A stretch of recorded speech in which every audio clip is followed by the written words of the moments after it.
Chapter 12. The city of Pittsburgh is 40 miles north of Alcuin, nestled in the foothills of the Uralus Mountains. 70,000 strong, the army of Jeriah surrounds the city, 300 yards distant.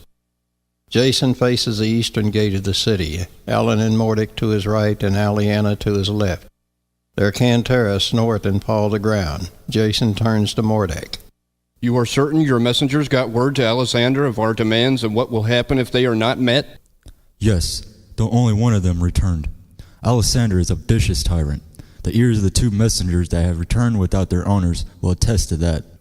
He refuses to accede to your terms, and his army will fight to the death to defend him. Jason looks around him, as does Aliana. Katrin is nowhere in sight. Jason summons Alan and Mordic. Aliana hastens to join him. Aliana, I need you to stay here and lead the troops if we don't return. You will return. This I know. She turns and rides back to her lines as the trio continues toward the city at a slow pace. Mordic carries a white flag mounted atop his spear. 20 feet from the wall, they rein up. Alexander, coward that you are, come forth and face the army of Jeriah, God of the universe and destroyer of your kingdom. Alexander, a large and burly, full-bearded man, suddenly appears on the wall above them. He stands and looks down at the trio below him for a moment, then laughs harshly. Shaking his head, he turns to the men beside him. Look before you, proud defenders of Pittsburgh. See the pitiful army that thinks it can storm your walls and take you into slavery. Is this the army of a god, or is this just the spineless armies of Solomon and Alcuin, your wretched neighbors to the east, seeking to destroy you and the cities your fathers built? The men on the wall cheer and scream with laughter. Jason waits until they are quiet. Alexander, if you refuse to lay down your arms, Jeriah will destroy your city, as she would have destroyed Alcuin, had the people not risen up against Jolan. Free your people, or suffer the consequences. Return to your cities. I don't fear your army, I don't fear your god, and I damn sure don't fear you. Alexander turns and leaves the wall. Jason and his men return to their line and patiently wait. The sun sinks low on the horizon. Jason and Aliana are 20 feet or so in front of the line of the soldiers. Now what, Beth? Apparently they got word that the blue lights will not destroy again. And just what is the first sign Jeriah will give? I don't know, Jason, but I know it will come soon. The gate to the city swings open. A legion of riders pour forth, positioning themselves along the wall, followed by thousands of foot soldiers and 1,000 or more archers. Jason watches a forming army in front of him. Any suggestions, Beth? I don't think they're coming to talk. I don't know. I don't know. Aliana leans and squeezes Jason's hand. Jason manages a weak grin. I guess this is what we came for. The cavalcade from Pittsburgh begins to move slowly toward them, archers in front, followed by foot soldiers, then riders. When 50 yards separate them, clouds of arrows erupt from both sides, easily deflected by shields for those quick enough to block them, but deadly for those who do not. In a matter of minutes, hundreds of soldiers are felled on each side. As the barrage of arrows end, the Cantera riders of Pittsburgh ride in a full charge, followed by the foot soldiers. The mass of the attack forms into a point heading directly for Jason. Jason's screams to be heard above the noise. Alan, Mordic, order your troops to charge and flank the leaders. A full-scale battle ensues.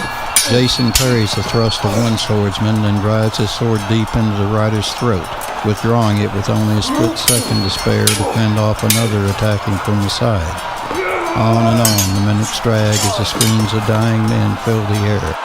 Jason fells one particularly able swordsman, then turns to see Aliana as she battles a foe from front. Another rider, sword high and starting his downward motion, is coming full charge and aiming for her neck. Beth, help her. As he reaches for his dagger, fear in his eyes, the sword stops just inches from her neck as massive jaws close around the arm that yields the weapon, and the weight of Katrin carries the soldier to the ground. A quick release of the arm and a savage rip of powerful jaws to the man's neck ends his life. Katrin releases her hold and looks for more prey, finding one coming from behind Jason. In seconds, another attacker is dead. Thank you, my friend. His attention turns back to the battlefield. In the confusion of the battle, Mordic and 6 of his men find their way into a hidden nearby tunnel, quickly closing the hatch behind them. As the battle continues, Aliana pleads almost silently. Jariah, please, we need your help. Once more, the warm feeling comes upon her, quickly engulfing her as the battle rages. Massive storm clouds begin to gather over the plain of Albuquerque. The battlefield quickly darkens. Enormous thunderclouds soon envelop the plain and the city. Lightning begins to streak to the ground, some strikes felling soldiers in Cantera in his path. Hail the size of a man's hand begins to fall in waves amidst the torrents of rain that now fall. The soldiers of Pittsburgh break from the battle and flee to the city. The soldiers of Jariah retreat to the rear to the tents they had set up before the battle. Within minutes, the wind quiets to a gentle breeze, the hail stops, and the rain reduces to a drizzle. The clouds continue to roll overhead. There is quiet on the battlefield except for the moans of the wounded and dying. In the dim light, Jason looks at Katrin, now lying but a few feet from his Cantera. He dismounts and gently strokes behind her ears. She softly rumbles. Thank you again, my friend. Thank you. Aliana looks closely at Jason and Katrin. She dismounts her Cantera as Jason runs to her. He puts his arm around her and squeezes tightly, then whispers, I thought I had lost you. He holds his helmet against hers so she can hear what is being said. What the hell is going on, Beth? I wish I knew. The storm started to form when Katrin attacked Aliana's assailant, but I was so intent on watching the battle, I failed to realize how fast it was growing. Things were not looking good. Not good at all. When you screamed for me, I felt panic when I saw the danger Aliana was in. But there was nothing I could do to help. And then Katrin came to her rescue. The storm suddenly broke in all its fury. Aliana pulls her helmet from Jason to look directly at him. What rescue is she talking about? Katrin killed a man whose sword was just inches from the back of your neck. She saved your life. Aliana smiles and looks down at the sleeping form of Katrin a few feet away. My friend. She puts her helmet back against Jason's. According to my measurements, there was not even enough moisture in the air to form a light fog. But within minutes of Aliana's encounter, an area encompassing 5 miles around you was enveloped by massive storm clouds, which remains as they were. Even though all around you is calm, this creates 2 contradictions. First, the storm should not be. And second, since it is, you should still be in the center of a massive thunderstorm. Thanks, Beth. Now what do we do? I am tempted to go against my directives. I don't want to see you or Aliana placed in any more danger. To be honest, I am tempted to destroy the entire city. No, Beth. You were right. Peace must come to this planet by faith, not by force of lasers. It would not be right to kill innocent people, though I know many will die before there's peace. We'll wait to see what tomorrow brings. That attack was directed towards you. This was the only gate to open, and only the army on this side of the city was attacked. I figured as much, Beth. They were definitely after me. A group of riders approaches in the darkness. Jason, still holding Aliana to him, pulls his dagger. 7 soldiers of Solemn and 3 of Pittsburgh approach, rein up in front of Jason, and dismount. The commander of the Solemn soldier speaks. These 3 rode from a hidden door in the city wall. We intercepted them, but found them to be unarmed. This one. He points to the center of the 3, a large and able man in his 50s. I know to be General Damien, commander of the Army of Pittsburgh. He says it is imperative to speak with you. Jason looks at General Damien, standing proud in front of him, then salutes. The salute is returned. Damien, I am pleased to meet you, and I commend you for your courage coming unarmed. What is it you wish of me?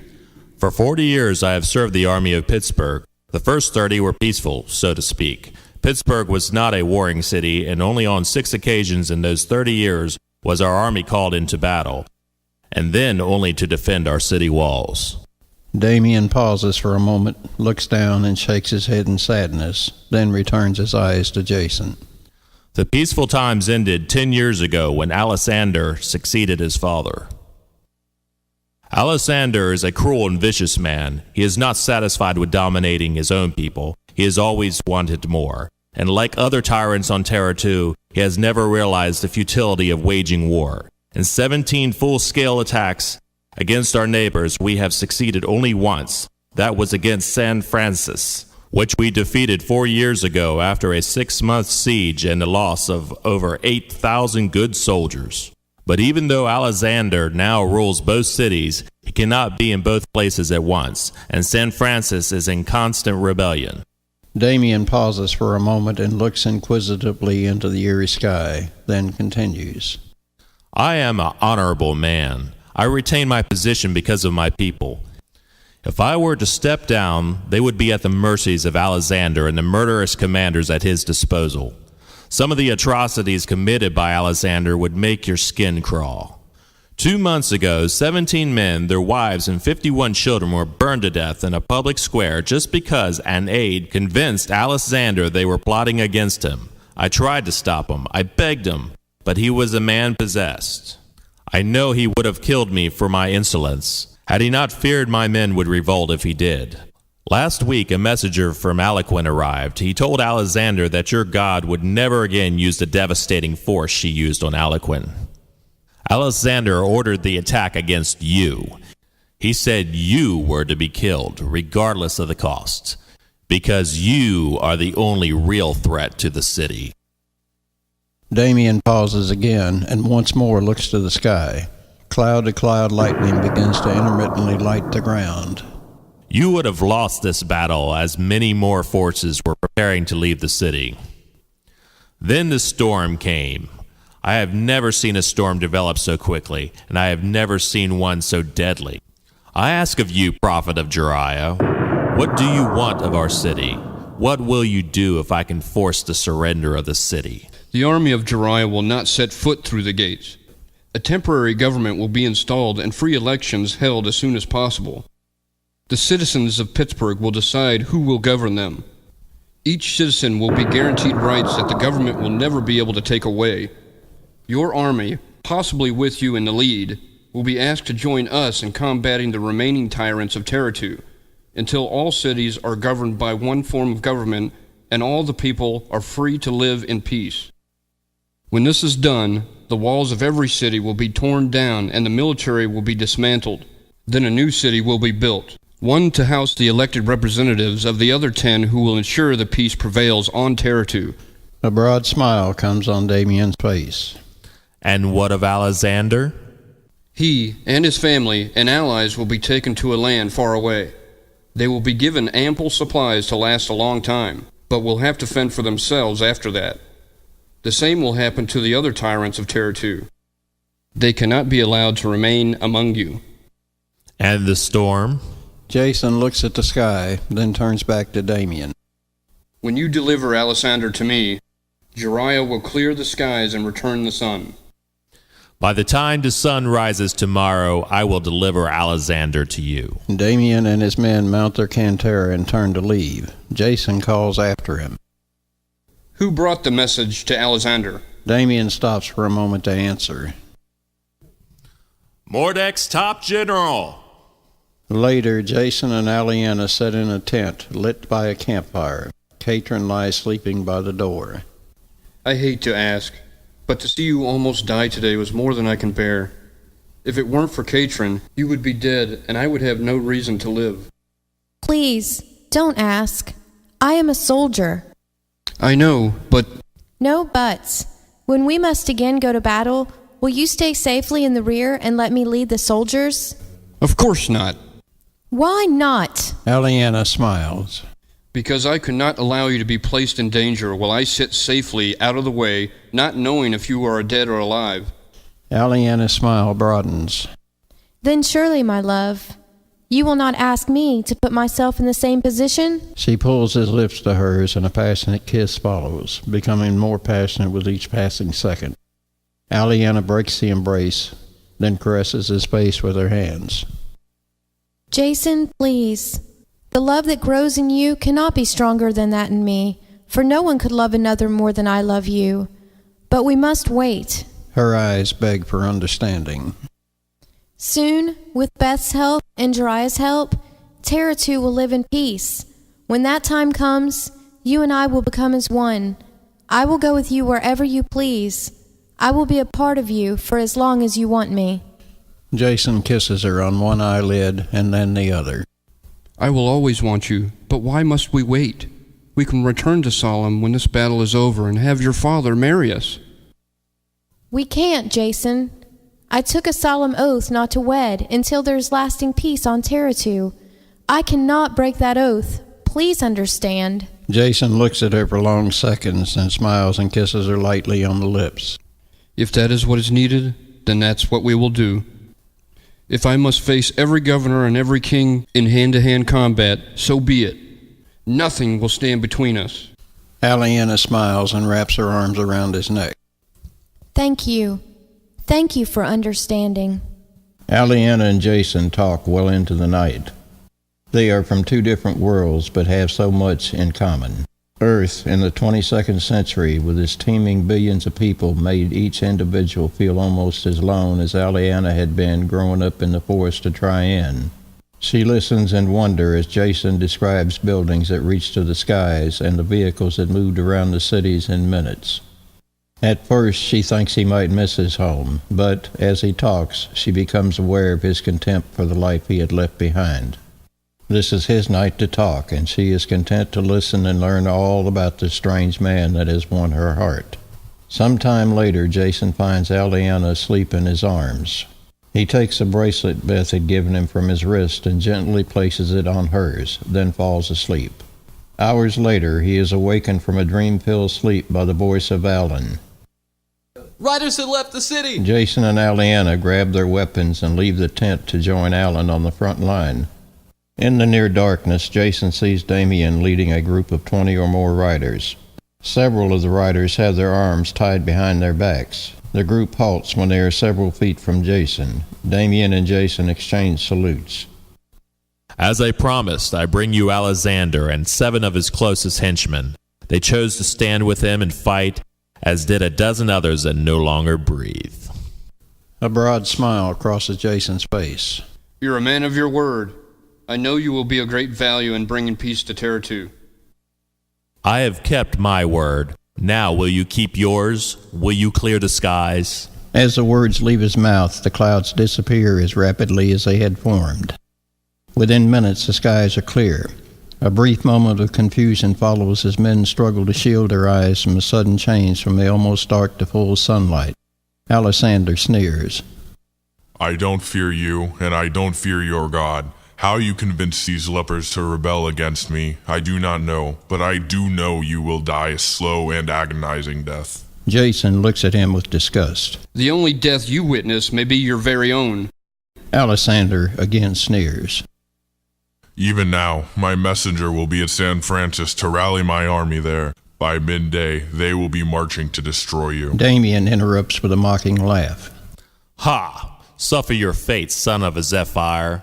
Even if you had an army, you could not match the forces of Jeriah, especially now. He points toward the city where groups of 50 soldiers are leaving at a time, hands held high and swords sheathed, group after group, until thousands are outside the city as they merge to join the army of Jeriah. There's an army now leaving San Francisco, but not to help you. It comes to join the army of Jeriah. You are finished, Alexander, and if it were up to me, I would burn you alive, as you have burned so many innocent people. Alexander is enraged and tries to break the bonds that hold him, to no avail. Then he hunches down in his saddle, defeat on his face. Jason whispers, What is a Zephyr? A small rodent that inhabits the sewers and garbage dumps in the cities. A rat? No, more like a rabbit in appearance, with a voracious appetite and capable of eating almost anything. Chapter 13. Mordek and 7 riders are approaching the natural bridge that spans the River Rhone. The northern Uralus Mountains border the river to the north and the southern to the south, with an opening valley merging in between at the bridge. As they near the bridge, which is 600 feet or so across and 15 feet wide, Mordek chides himself as he turns to his general. Why did I ever help those fools beat Jolan? I know this man has the weapons of the colonists. One way or another, They will be mine. I would have been satisfied to rule Aliquin, but no, this prophet says that cannot be. I'll show him. I will unite the 5 cities of the west to stand against him at this very bridge. His forces cannot cross this bridge to fight, and if they try, we'll cut them down one by one. The riders cross the bridge and then begin crossing the western plain of Albuquerque. In the distance is the city of Palomas. As they approach the city gates, Mordek hoists a white flag on his spear. Archers stand guard on the wall. From the wall atop the gate, Who goes there? Mordek, governor of Aliquin. the gate swings open and Mordek and his men enter. Under heavy guard, they are escorted to the palace. Mordek's men remain at the entrance to the throne room as Mordek makes his way to the governor, an overweight ruler known for his preference for young and beautiful women, and his unscrupulous ways for obtaining them. Willem is sitting on his throne with 2 of his concubines, showing him lavish affection and feeding him pieces of fruit. Though they are smiling by necessity, happiness is not part of their lives. Stopping a few feet in front of Willem, Mordek bows. To what do I owe this visit, Mordek of Aliquin? Mordek rises. I want to save you from the fate I have suffered. I've come to ask for your help, and to offer mine. Mordek explains the perils that now face the governors of Terratoo. Willem is quick to believe the story Mordek tells him and the ease, according to Mordek, in which the army of Jeriah can be stopped. Once Jason is captured and his weapons obtained, Mordek and Willem will take control of all the cities to the east. Messengers are dispatched to the 4 remaining western cities to advise them that Mordek and Willem seek alliance to confront the new army that threatens them from the east. Meanwhile, Damien has found quarters for Aliana and Jason in the palace of Pittsburgh. Jason finishes dressing in street clothing after taking a bath. His luxurious room is next to Aliana's. He walks to the door separating their rooms, opens it and steps partially into the room, then stops suddenly. The room is lit by dim candlelight. Aliana is coming from her bath, toweling herself dry less than 15 feet away. She lays her towel on her bed, then stands, hands on hips, looking almost directly at Jason, who she cannot see in the darkness of the small hall to the door. She looks intently at the full-length mirror on the wall in front of her. She studies the image in the mirror for a moment, almost as if the image were that of a stranger. The nude body she sees is sleek and svelte from her years of training as a soldier. Katrin, lying beside her bed, looks up at Jason for a moment, then yawns, lays her head back on her legs, and closes her eyes. For long moments, Aliana stands in front of the mirror, brushing her hair to help it dry. Once finished, she walks to her bed and picks up a long, flowing gown. Jason stands transfixed in the doorway, unable to take his eyes from her. Aliana slips the gown on, then frowns at her image in the mirror.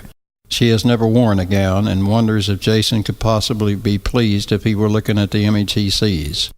She turns left, then right, as she studies the image. This image is a total stranger to her. She has seen many mothers in her lifetime. Compared to them, her breasts are too small and her waist is too thin. Mothers should be large and robust. For a moment, she considers putting her battle dress back on, then has second thoughts. This is the woman she is. If Jason loves her, he will be pleased. If he is not pleased, then he loves the soldier, not the woman. A determined look comes to her face. Jason smiles broadly. He backs into his room and closes the door quietly. He waits a moment, then knocks softly. In moments, the door opens slowly and she smiles timidly at him in the shadows. Jason smiles and gathers her into his arms. He raises her chin with his hand, then whispers, I have never seen such beauty. He kisses her deeply. She returns the kiss, her heart racing, knowing he loves the soldier and the woman. Later, in the dining hall, Jason and Aliana are finishing their dinner. I know Mordek intends to try to unite the western cities against us. Do you think he can? Unfortunately, I do. He is a strong soldier and a convincing statesman. When word of what has happened at Pittsburgh and Aliquin reaches the Western rulers, they will, in fear, seek a powerful ally that can lead them. Mordek may be the one. On Aliana's face is a look of dread. The thought of half the cities fighting against the other half frightens me. The cities would fall into ruin with the loss of so many young men and women that would die in such a war. A look of determination crosses her face. We must win this war, Jason. We must win without engaging the whole world in a battle no one can win. Jason takes her hands and soothes. We will, Princess. Don't forget, we have Beth on our side, and we have Jeriah. Aliana's worried expression turns to a smile. The natural bridge. If Mordek succeeds in uniting the western cities and blocks the bridge, then what? As the old saying goes, we'll cross that bridge when we come to it. Hours later, alone in his room, Jason sits on the bed, then jumps up, alarm on his face as thoughts of Mordek and his treachery come to mind. Mordek. I don't trust him. Better I get Alan to post guards outside her room. He gets his sword and moves toward the door. As he leaves his room, 6 of Mordek's men are approaching Aliana's room, swords unsheathed. One of them shouts, "Get him! Don't kill him unless you have to!" The hallway is only wide enough for 3 men. Jason fights desperately, fending off thrust after thrust, finally felling one, then quickly pulling his sword back to continue fighting. Behind the soldiers, Aliana's door opens. Caitlin bounds out, followed by Aliana. Before the surprised men can react, Caitlin has downed one and snapped his neck with her jaws, then quickly lunges for another. Aliana drives her sword under the breastplate of one man as Jason fells his second assailant, then Caitlin her third. As the fighting ends, Caitlin roars. Jason runs to Aliana and throws his arms around her. What a relief. I'm glad you heard the racket. I was a goner for sure. It was Katrin that awoke me. Katrin rubs against Jason's leg. He bends to scratch behind her ears. Thank you, friend. Jason summons Alan. The dead soldiers are removed and guards placed at the doors of Aliana's and Jason's rooms. In the morning, Jason is awakened by soft lips as Aliana playfully kisses about his lips and cheeks. He pulls her close and squeezes softly, then looks into her eyes. Good morning. I love you. I love you too. And I wish I could awaken every morning this near to you. Soon, my love. Maybe just a few more weeks, and in that time, I will never be far from you. This I promise. This is a promise he will not be able to keep. As they speak, Mordek is again meeting with Willem. Mordek and Willem are alone except for 2 armed soldiers, one on either side of Willem's throne, and 10 partially clothed young concubines on either side of them. To reach Palamas, the Prophet and his forces will have to cross the natural bridge. Even if New Delhi surrenders without a struggle, which I'm sure it will, it is a 2-day march from Pittsburgh to New Delhi, then a 4-day march to the bridge. If just your nearest neighbors, Arapachi and Amelia, join us, we'll have to appel time to place our forces at the bridge. The river is too wide for arrows to span, and only a force of 10 men wide can cross the bridge. Our archers will wait until they approach this side of the bridge, then cut them down. The bridge will be littered with hundreds of dead soldiers. The Prophet's forces will realize the futility of trying to attack the western cities. Keeping them east of the bridge will be no problem. Retaking Aliquin will. Do I have your word that if I can capture the Prophet and get his weapons, that you will join with me to defeat the eastern cities? Yes, for 2 reasons. First, because in time the Prophet will find a way to cross the river, maybe through passes in the mountains further north. If he does, the sheer number of his forces would destroy us. And second, the cities of New Delhi and San Francisco will be mine. Of course. But if we can stop them from crossing the bridge to fight us, how do you propose we cross the bridge to fight them? I already have a plan to capture his sweetheart. When I have her, the Prophet will do as I command. He will give me the weapons. Trust me. With them, we can defeat even the mightiest of armies. No one will stand in our way. Saul, too, is bright overhead as the army of San Francisco is seen approaching the lines of the army of Jeriah camped outside the city of Pittsburgh. Alarms sound.